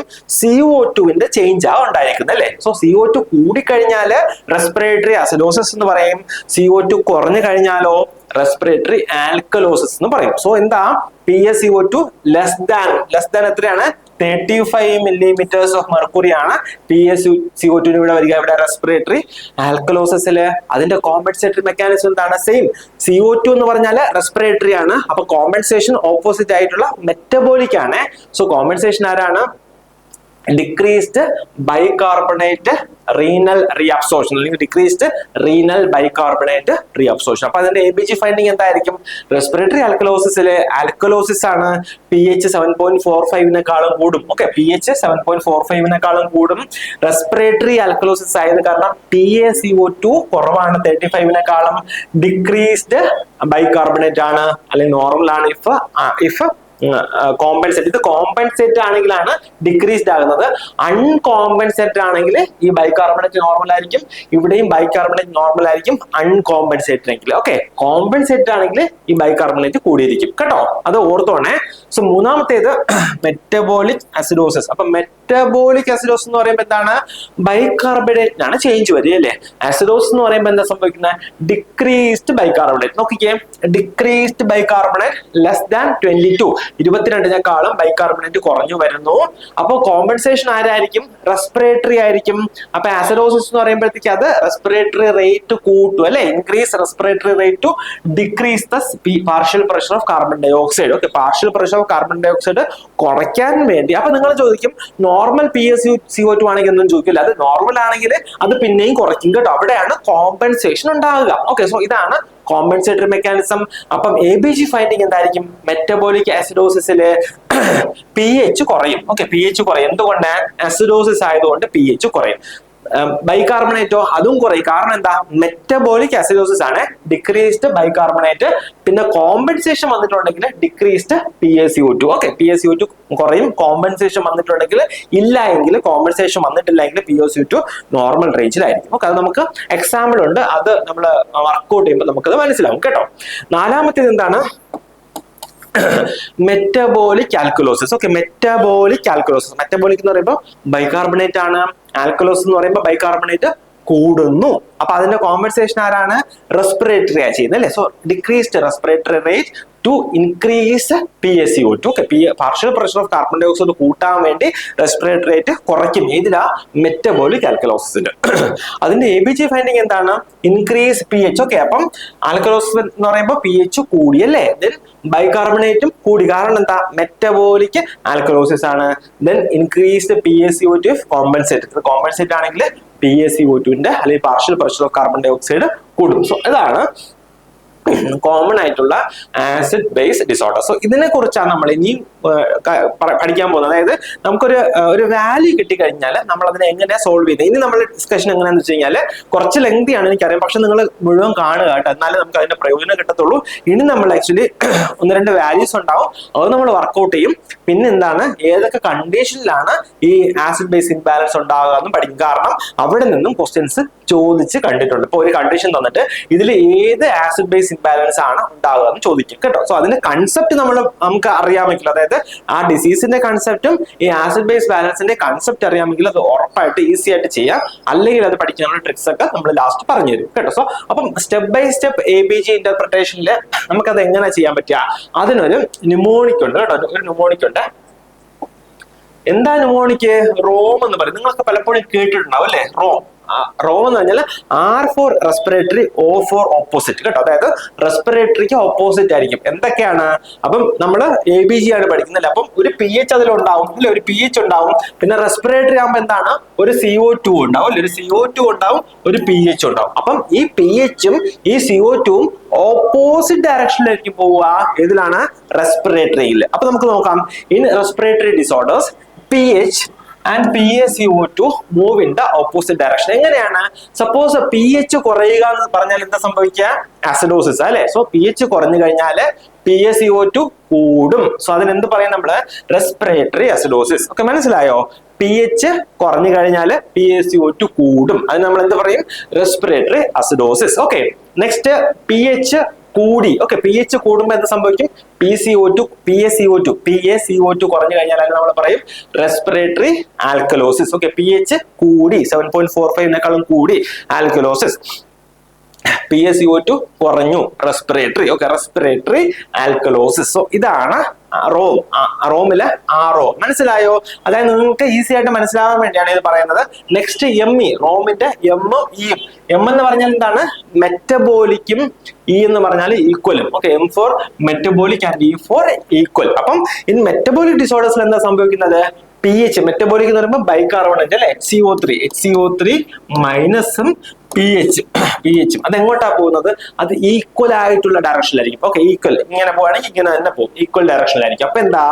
In the same direction. അപ്പം pH കുറയുകയാണെങ്കിൽ അസിഡോസിസ് ആണ്. pH കുറയുകയാണെങ്കിൽ ബൈകാർബണേറ്റും അവിടെ കുറയും. അപ്പൊ എന്താ പറയാ?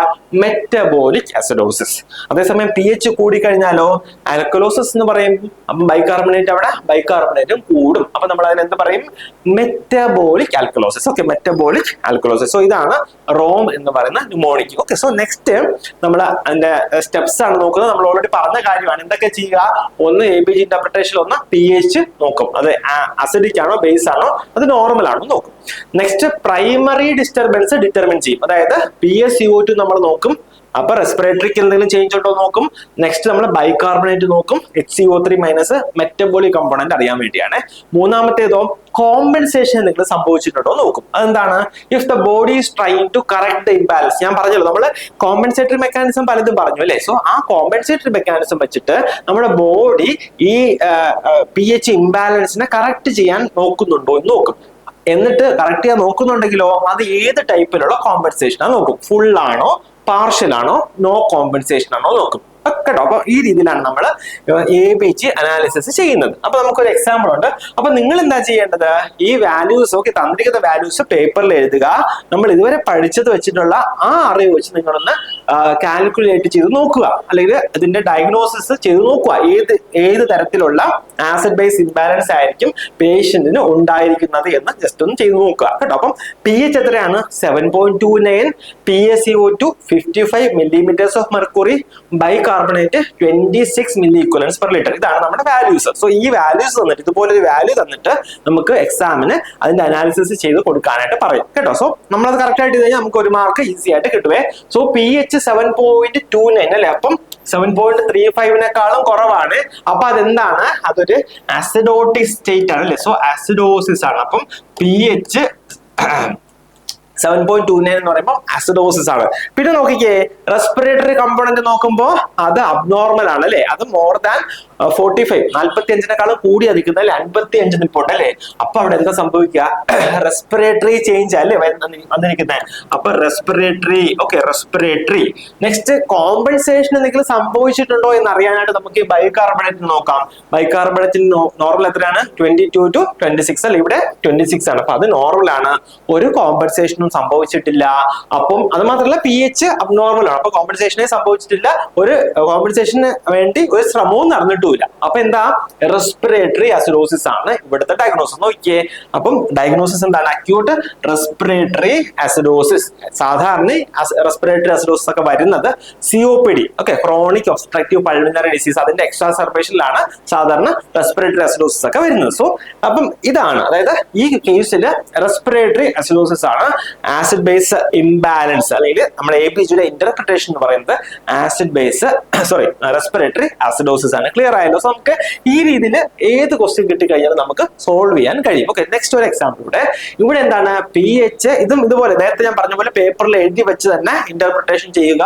pH 7.48, PaCO2 42, bicarbonate 30 mg/L. Just analyse ചെയ്ത് നോക്കിക്കേ. നമുക്ക് നോക്കാം, pH 7.48 അല്ലേ? സോ 7.45 കൂടി വന്നു. അപ്പൊ അതെന്താണ്? അത് ആൽക്കലോസിസ് ആണ് അല്ലെ? ആൽക്കലോസിസ്. നെക്സ്റ്റ് നമ്മൾ CO2 നോക്കിക്കേ. CO2 42. അപ്പൊ 35നും 45നും ഇടയ്ക്കാണ് CO2 നിൽക്കുന്നത്. അപ്പൊ അത് നോർമൽ അല്ലേ? നെക്സ്റ്റ് ബൈകാർബണേറ്റ് നോക്കിക്കേ. അത് 22നും 26നും ഇടയ്ക്ക് വരണം, എന്നാലും നമുക്ക് നോർമൽ പറയാൻ പറ്റത്തുള്ളൂ. ഇവിടെ കൂടിപ്പോയി അല്ലേ? സോ ഇവിടെ എന്താണ്? മെറ്റബോളിക് ചേഞ്ച് വന്നു അല്ലെ? അപ്പം മെറ്റബോളിക്, ഇവിടെ ആൽക്കലോസിസ് അല്ലെ? അപ്പം മെറ്റബോളിക് ആൽക്കലോസിസ് ആണ്. എന്താ? മെറ്റബോളിക് ആൽക്കലോസിസ് ആണ് ഇതിന്റെ ഇൻഫറൻസ് അല്ലെങ്കിൽ ഫൈൻഡിങ് എന്ന് പറയുന്നത്. PaCO2 നോർമൽ ആണ്. അപ്പൊ അവിടെ ഒരു കോമ്പൻസേഷന് വേണ്ടിയുള്ള ഒരു ട്രൈയും CO2ന്റെ പാർട്ടിൽ നിന്ന് ഇല്ല. അപ്പൊ നമുക്ക് അതിന് എന്ത് പറയാം? അൺകോമ്പൻസേറ്റഡ് മെറ്റബോളിക് ആൽക്കലോസിസ്. കേട്ടോ, അൺകോമ്പൻസേറ്റഡ്. ചിലപ്പോൾ നമുക്ക് എക്സാമിന് മെറ്റബോളിക് ആൽക്കലോസിസ് എന്ന് മാത്രമേ തന്നിരിക്കത്തുള്ളൂ. അപ്പൊ അത് തന്നെയാണ് ആൻസർ, അൺകോമ്പൻസേറ്റഡ് മെറ്റബോളിക് ആൽക്കലോസിസ് അല്ലെങ്കിൽ മെറ്റബോളിക് ആൽക്കലോസിസ്. സാധാരണ ഇത് വരുന്നത് എങ്ങനെയാണ്? മെറ്റബോളിക് ആൽക്കലോസിസ് വരുന്നത് എങ്ങനെയാണ്? നമ്മൾ ഒമിറ്റ് ചെയ്യുമ്പോൾ കൂടുതലായിട്ട് ആസിഡ് പുറത്ത് പോകും അല്ലേ? സോ അങ്ങനെ ഓർത്താൽ മതി. ഒമിറ്റ് ചെയ്യുമ്പോൾ കൂടുതൽ HCl നമ്മുടെ സ്റ്റൊമക്കിൽ നിന്ന് പുറത്ത് പോകുമ്പോൾ നമുക്ക് എന്താണ്? മെറ്റബോളിക് ആൽക്കലോസിസ് ഉണ്ടാവും. സോ ഇതാണ് ഇതിന്റെ കോസ് ആയിട്ട് വരിക. Okay, due to vomiting or diuretics. Next ഇതിവിടെ ഉണ്ട്, ഒരു എക്സാമ്പിളൂടെ. ഇത് കുറച്ചുകൂടെ കോംപ്ലിക്കേറ്റ് ആണ്. കാരണം എന്താ? ഇവിടെ ഒരു കോമ്പൻസേഷൻ ഒക്കെ ചിലപ്പോൾ വന്നിട്ടുണ്ടാകും. നമുക്ക് ചെയ്യുമ്പോൾ നോക്കാം കേട്ടോ. എഴുതിക്കോളൂ. pH എത്രയാണ്? 7.32, PaCO2 30, ബൈകാർബണേറ്റ് 18 mg/L. ഇതാണ് 3 വാല്യൂസ്. 7.32 ആണ് pH, PaCO2 എന്ന് പറയുന്നത് 30 ആണ്, ബൈകാർബണേറ്റ് 18 ആണ്. അപ്പൊ നോക്കിക്കോളൂ, 7.35 to 7.45 അല്ലെ നോർമൽ. അപ്പൊ 7.35 കുറഞ്ഞു വന്നു. അപ്പം ആസിഡോസിസ് ആണ്. PaCO2 നോക്കിക്കേ. PaCO2 നോക്കുമ്പോൾ അത് 35 to 45 ആണ് നോർമല്. അത് കുറഞ്ഞു വന്നു അല്ലെ? അപ്പം നോർമലി ആസിഡോസിസിൽ എന്താ വരേണ്ടത്? PaCO2 കൂടി വരണം അല്ലെ? അപ്പൊ അവിടെ എന്തോ ഒരു കോമ്പൻസേഷൻ നടന്നിട്ടുണ്ട്. കാരണം ഈ pHഉം PaCO2 തമ്മിൽ ഒരു തുല്യതയിലല്ല അല്ലെങ്കിൽ ഒരു അണ്ടർസ്റ്റാൻഡിങ്ങിലല്ല പോകുന്നത്. കാരണം pH സാധാരണ കുറഞ്ഞു കഴിഞ്ഞാൽ PaCO2 കൂടേണ്ടതാണ്. ഇവിടെ കൂടിയിട്ടില്ല, പകരം കുറഞ്ഞിരിക്കുകയാണ് ചെയ്യുന്നത്. അപ്പൊ നമ്മൾ ഇതുകൊണ്ട് നോക്കിക്കേ. ബൈകാർബണേറ്റ് നോക്കിക്കേ, 22 മുതൽ 26 വരെ അല്ലെ? സോ ഇവിടെ ബൈകാർബണേറ്റും കുറഞ്ഞിരിക്കുന്നു. ദാറ്റ് ഇൻഡിക്കേറ്റ്സ് എന്താണ്? അത് മെറ്റബോളിക് അസിഡോസിസ്. കാരണം 22ഉം 26 നോർമൽ. 26 കൂടുതലായിരുന്നു എങ്കിൽ നമുക്ക് എന്താണ്? അത് ആൽക്കലോസിസ് എന്ന് നമുക്ക് പറയാമായിരുന്നു. പക്ഷെ ഇവിടെ ബൈകാർബണേറ്റ് കുറയുക ചെയ്ത, അപ്പം അതും അസിഡോസിസിലേക്കാണ് വിരൽ ചൂണ്ടുന്നത്. അപ്പൊ എന്താണ്? അത് മെറ്റബോളിക് അല്ലെ? മെറ്റബോളിക് ആസിഡോസിസ് ആണ് പേഷ്യന്റിന് വന്നിരിക്കുന്നത് അല്ലെ? മെറ്റബോളിക് ആസിഡോസിസ് ആണ് പേഷ്യന്റ് വന്നിരിക്കുന്നത്. പക്ഷേ നോക്കിക്കേ, CO2 നോർമൽ റേഞ്ചിലല്ല. അപ്പൊ അവിടെ എന്താണ്? CO2 അത് കോമ്പൻസേറ്റ് ചെയ്യാനായിട്ട് ശ്രമിച്ചിരിക്കുന്നു അല്ലെ? കോമ്പൻസേറ്റ് ചെയ്യാനായിട്ട് ശ്രമിച്ചിരിക്കുന്നു. അതുകൊണ്ടാണ് PaCO2 അതിന്റെ നോർമൽ റേഞ്ചിൽ നിന്ന് പുറത്തേക്ക് പോയത്. പക്ഷെ ആ കോമ്പൻസേഷൻ കംപ്ലീറ്റ് ആയോ അല്ലെങ്കിൽ കോമ്പൻസേഷൻ സക്സസ്ഫുൾ ആയോ? ഇല്ല അല്ലെ? കാരണം എന്താണ്? ഈ pH നോക്കിക്കേ, അത് നോർമൽ റേഞ്ചിലോട്ട് വന്നിട്ടില്ല. 7.35 to 7.45 വന്നിട്ടില്ല. വന്നിരുന്നുവെങ്കിൽ അതിനെ ഫുള്ളി കോമ്പൻസേറ്റ് എന്ന് പറയാമായിരുന്നു. പക്ഷെ ഇവിടെ CO2 ചേഞ്ച് ഉള്ളത് കൊണ്ട് നമുക്ക് അതിനെ പാർഷ്യലി കോമ്പൻസേറ്റ് എന്ന് പറയാം. അപ്പൊ ആൻസർ നോക്കിക്കേ. ഒന്ന് അസിഡോസിസ് ആണ്, 7.32 ആയത് കാരണം അസിഡോസിസ് ആണ്. ബൈകാർബണേറ്റ് <22 ആയത് കാരണം മെറ്റബോളിക് ആണ്. അപ്പൊ മെറ്റബോളിക് അസിഡോസിസ് ആണ്. PaCO2 35 കുറഞ്ഞു നിൽക്കുന്നത് കാരണം അവിടെ പാർഷ്യൽ റെസ്പിറേറ്ററി കോമ്പൻസേഷൻ അല്ലേ? അപ്പം നമുക്ക് അതിന് എന്ത് പറയാം? Partially compensated metabolic acidosis. Okay, partially compensated metabolic acidosis എന്ന് പറയാം.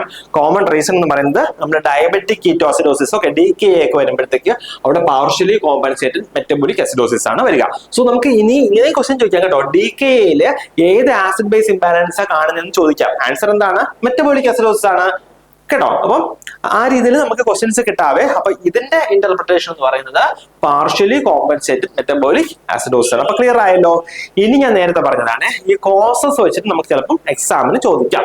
So causes of metabolic acidosis. എന്താണ് കോസസ് ഓഫ് മെറ്റബോളിക് അസിഡോസിസ്? അതിന് നമുക്കൊരു ന്യൂമോണിക് ഒക്കെ ഉണ്ട്, ഹാർഡ് അപ്സ് എന്ന് പറയും കേട്ടോ, hard ups.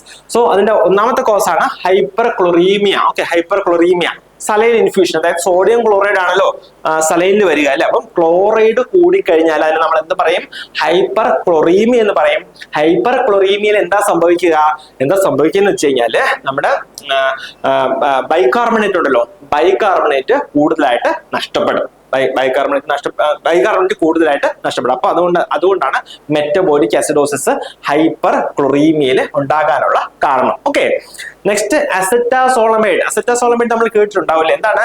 Carbonic anhydrase inhibitor. Okay, carbonic anhydrase inhibitor ആണ്. അപ്പം ഇതിന്റെ മെക്കാനിസം എന്താണ്? കാർബോണിക് അൺഹൈഡ്രേസ് എന്ന് പറയുന്നത് നമ്മുടെ ബൈകാർബണേറ്റ് HCO3 ബൈകാർബണേറ്റ് ഫോം ചെയ്യാനായിട്ട് ഹെൽപ്പ് ചെയ്യുന്ന ഒരു കാറ്റലിസ്റ്റ് ആണ് ഈ കാർബോണിക് അൺഹൈഡ്രേസ് ഇൻഹിബിറ്റർ.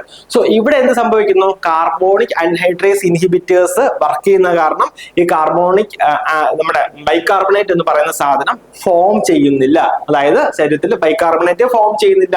അപ്പൊ ബൈകാർബണേറ്റിന്റെ അളവ് കുറയുന്നു. അത് കാരണം മെറ്റബോളിക് അസിഡോസിസ് ഉണ്ടാകുന്നു. നെക്സ്റ്റ് റീനൽ ട്യൂബുലാർ ആസിഡോസിസ്, അതായത് R4 റീനൽ ട്യൂബുലാർ ആസിഡോസിസ്. അവിടെ എന്താ സംഭവിക്കുക? അവിടെയും ഈ H+ അയോൺസ് എക്സ്ക്രീറ്റ് ചെയ്ത് പോകുന്നില്ല. അതൊന്ന്. അപ്പം H+ന്റെ റിട്ടൻഷൻ കാരണം അസിഡോസിസ് ഉണ്ടാകും. രണ്ടാമത്തെ എന്താണ്? റീഅബ്സോർബ് ബൈകാർബണേറ്റ്, അതായത് ഫെയിലുവർ ടു റീഅബ്സോർബ് ബൈകാർബണേറ്റ്, ബൈകാർബണേറ്റിനെ റീഅബ്സോർബ് ചെയ്യുന്നില്ല. സോ അതുകൊണ്ട് ആണ് ഈ റീനൽ ട്യൂബുലാർ ആസിഡോസിസിൽ മെറ്റബോളിക് അസിഡോസിസ് ഉണ്ടാകാനുള്ള കാരണം. അടുത്ത ഡി ഫോർ ഡയേറിയ അല്ലെ. ഡയേറിയയിൽ എന്താ സംഭവിക്കുന്നത്? ഡയേറിയയിൽ ബൈകാർബണേറ്റ് നമ്മുടെ സ്റ്റൂളിൽ കൂടെ നഷ്ടപ്പെടുന്നു. സോ അത് കാരണവും ബൈകാർബണേറ്റിന്റെ അളവ് ശരീരത്തിൽ കുറയുന്നു, കാരണം മെറ്റബോളിക് അസിഡോസിസ് ഉണ്ടാകുന്നു. Then U for ureteroenterostomy. Okay, ureteroenterostomy എന്ന് പറഞ്ഞാൽ എന്താണ്? അത് നമ്മൾ യൂറോളജിയിൽ പഠിക്കും. നമ്മുടെ ഒരു യൂറിനറി ഡൈവേർഷൻ ആണ്. അതായത് യൂറിറ്റർ നമ്മുടെ എൻട്രസ് അല്ലെങ്കിൽ ഇൻറ്റസ്റ്റൈനുമായിട്ട് കണക്ട് ചെയ്യില്ലേ. സോ അതിനാണ് നമ്മൾ യൂറിറ്ററോ എൻട്രോസ്റ്റമി എന്ന് പറയുന്നത്. അവിടെ എന്താ സംഭവിക്കുന്നത്? ലോസ് ഓഫ് ബൈകാർബണേറ്റ്, നമ്മുടെ ഇൻറ്റസ്റ്റൈനിൽ നിന്നുള്ള ബൈകാർബണേറ്റ്സ് യൂറിനിലൂടെ നഷ്ടപ്പെടും. സോ അതുകൊണ്ടാണ് മെറ്റബോളിക് അസിഡോസിസ് അവിടെ ഉണ്ടാകുക. അടുത്ത P4 pancreatic fistula. Okay, pancreatic ഫിസ്റ്റുലയിൽ എന്താ സംഭവിക്കുന്നത്? ബൈകാർബണേറ്റ് റിച്ച് ആയിട്ടുള്ള ഫ്ലൂയിഡ് ശരീരത്തിൽ നിന്ന് നഷ്ടപ്പെടും. അത് കാരണം മെറ്റബോളിക് അസിഡോസിസ് ഉണ്ടാകാം. എസ് ഫോർ സലൈൻ ഇൻഫ്യൂഷൻ. നമ്മൾ നേരത്തെ പറഞ്ഞല്ലോ, ഈ ഹൈപ്പർ ക്ലോറീമിയ സെയിം തന്നെയാണ്. Large volume of normal saline causes chloride overload. Okay, chlorine കൂടുതലായിട്ട് ശരീരത്തിൽ നിൽക്കുമ്പോൾ ബൈകാർബണേറ്റ് ലോസ് ആയി പോകും. സോ ആ രീതിയിലാണ് ഇത് ഈ സലൈൻ ഇൻഫ്യൂഷനിലെ മെറ്റബോളിക് അസിഡോസിസ് ഉണ്ടാകുന്നത്. സോ അതിന്റെ കോസസ് പഠിക്കുക. Hard ups. Okay, H4 hyperchloraemia, A4 acetazolamide, R4 renal tubular acidosis, D4 diarrhoea, U4 ureteroenterostomy, P4 pancreatic fistula, S4 saline infusion. Okay, next എന്താണ്? Metabolic acidosis, metabolic alkalosis. Okay, metabolic ആൽക്കലോസിന്റെ causes എന്താണ്? So അതിനൊരു mnemonic ഉണ്ട്, VDAC. Okay, VDAC എന്ന് പറഞ്ഞാൽ V4 vomiting or gastric suction. Okay, V4 vomiting ചെയ്യുമ്പോൾ എന്താണ്? ഞാൻ നേരത്തെ പറഞ്ഞു, ആസിഡ് കൂടുതലായിട്ട് പോവാണ് അല്ലെ. So loss of H+ from the stomach acid. So അതാണ് V4 വൊമിറ്റിംഗ്. അത് കാരണം ആസിഡ് പോകുമ്പോൾ എന്താണ്? മെറ്റബോളിക് ആൽക്കലോസിസ് ആണ്. D4 diuretics. Okay, like loop or thiazide diuretics causing loss of H+ and K+. Okay, അതായത് ഹൈഡ്രജൻ അയോൺസും പൊട്ടാസ്യവും കൂടുതലായിട്ട് ശരീരത്തിൽ നഷ്ടപ്പെടുന്നു. അത് കാരണം മെറ്റബോളിക് ആൽക്കലോസിസ് ഉണ്ടാകുന്നു. യൂസ് ഓഫ് ഡയോറിറ്റിക്സ് ചോദിക്കാം കേട്ടോ, ഇതൊക്കെ ചോദിക്കാവേ. അടുത്ത A4 aldosterone excess. Aldosterone excess example Conn syndrome, Cushing syndrome ഒക്കെയാണ്. സോ അവിടെ എന്താ സംഭവിക്കുന്നത്? അവിടെ സംഭവിക്കുന്നത് sodium water retention. Okay, so aldosterone എക്സസിൽ സോഡിയം വാട്ടർ റിട്ടൻഷൻ ഉണ്ടാകുന്നു. നമ്മൾ നേരത്തെ പറഞ്ഞ പോലെ സോഡിയം റിട്ടൻഷൻ വരുന്നത് കാരണം തന്നെ ഇവിടെ എന്താണ് സംഭവിക്കുക? ഇവിടെ H+ അയോൺസ് കൂടുതലായിട്ട് നഷ്ടപ്പെടുന്നു. അതായത് കിഡ്നീസിൽ കൂടെ തന്നെ H+ അയോൺസും കൂടുതലായിട്ട് നഷ്ടപ്പെടുന്നു. സോ അത് കാരണം മെറ്റബോളിക് ആൽക്കലോസിസ് ഉണ്ടാകുന്നു. C4 chloride loss, that is contraction alkalosis from fluid depletion. നമ്മുടെ ശരീരത്തിൽ നിന്ന് ക്ലോറൈഡ് പോകുന്നത് കാരണം മെറ്റബോളിക് ആൽക്കലോസിസ് ഉണ്ടാകും. സോ അതാണ് VDAC എന്നുകൊണ്ട് ഉദ്ദേശിക്കുന്നത്. സോ ഇത് പഠിച്ചു വെക്കാൻ ഇപ്പൊ ചോദിക്കാം വൊമിറ്റിംഗിൽ ഏത് ആസിഡ് ബേസ് ഇംബാലൻസ് ആണ് ഉണ്ടാകുന്നതെന്ന് ചോദിക്കാം. ആ രീതിയിലായിരിക്കും ഇവിടെ നിന്ന് ക്വസ്റ്റ്യൻസ് ചോദിക്കാം. Okay, next for respiratory acidosis. Okay, respiratory അസിഡോസിന്റെ ന്യൂമോണിക് എന്താണ്? DEPRESS. ഓക്കെ, സോ ഈ റെസ്പിറേറ്ററി അസിഡോസിൽ എന്താ സംഭവിക്കുക? ആസിഡ് റിട്ടൻഷൻ അല്ലെ, അതായത് CO2 റിട്ടൻഷൻ ഉണ്ടാകുന്നത്. CO2 റിട്ടൻഷൻ ഉണ്ടാകാൻ കാരണം എന്താണ്? ഹൈപ്പോ വെന്റിലേഷൻ അല്ലെ, ഹൈപ്പോ വെന്റിലേഷൻ കാരണം. സോ ഹൈപ്പോ വെന്റിലേഷൻ കാരണം CO2 റിട്ടൻഷൻ ഉണ്ടാകും. So D four drugs. ഏതൊക്കെ ഡ്രഗ്സ് ആണ്? ഞാൻ നേരത്തെ പറഞ്ഞു ഓപ്പിയോയിഡ്സ്. അപ്പൊ അവിടെ CNS അത് നമ്മുടെ റെസ്പിറേറ്ററി സെന്ററിനെ അത് ഡിപ്രസ് ചെയ്യും. സോ അത് കാരണം ഓപ്പിയോയിഡ്സും ബെൻസോഡൈസിപ്പിനും ഒക്കെ കാരണം റെസ്പിറേറ്ററി ആസിഡോസിസ് ഉണ്ടാവും. Then E for pulmonary oedema or cardiogenic oedema. ഇവിടെ എന്താണ് സംഭവിക്കുന്നത്? ഇവിടെയും പ്രോപ്പർ ആയിട്ടുള്ള ഓക്സിജനേഷൻ നടക്കുന്നില്ല. അപ്പം CO2 ബിൽഡപ്പ് ചെയ്യും. അപ്പൊ അത് കാരണം നമുക്ക് റെസ്പിറേറ്ററി അസിഡോസിസ് ഉണ്ടാകും. P for pneumonia or obstruction. അവിടെ ന്യൂമോണിയ വന്നു കഴിഞ്ഞാൽ നോർമൽ ആയിട്ട് അല്ലെങ്കിൽ പ്രോപ്പർ ആയിട്ടുള്ള ഗേഷ്യസ് എക്സ്ചേഞ്ച് നടക്കുന്നില്ല. സോ അത് കാരണം റെസ്പിറേറ്ററി അസിഡോസിസ് ഉണ്ടാകും. Then R for respiratory centre depression like brain stem trauma. Okay, brain stem trauma ഒക്കെ വന്നു കഴിഞ്ഞാലും ഈ പറഞ്ഞ പോലെ റെസ്പിറേറ്ററി അസിഡോസിസ് ഉണ്ടാവും. E for emboli, pulmonary embolism that is causing severe hypoxia അല്ലെ, ഹൈപ്പോക്സിയ വരുമ്പോഴത്തേക്കും റെസ്പിറേറ്ററി അസിഡോസിസ് ഉണ്ടാവും. S for spasm of bronchi, അതായത് asthma. Okay, acute exacerbation of asthma ഒക്കെ വന്നു കഴിഞ്ഞാലും റെസ്പിറേറ്ററി അസിഡോസിസ് ഉണ്ടാവും. Then S for skeletal muscle weakness like GBS. Okay, Guillain Barre സിൻഡ്രോമിലൊക്കെ hypo ventilation സംഭവിക്കുക അല്ലെ. സോ അത് കാരണം അവിടെയും റെസ്പിറേറ്ററി അസിഡോസിസ് ഉണ്ടാകും. നെക്സ്റ്റ് എന്താണ്? Respiratory alkalosis. അതിന്റെ ന്യൂമോണിക് എന്താണ്? CHAMPS. Okay, CHAMPS, CHAMPS, CHAMPS. അവിടെ എന്താ സംഭവിക്കുക? റെസ്പിറേറ്ററി ആൽക്കലോസിസിലെ PaCO2 എന്ത് സംഭവിക്കുന്നു? കുറയുന്നു അല്ലെ. PaCO2 കുറയുന്നു.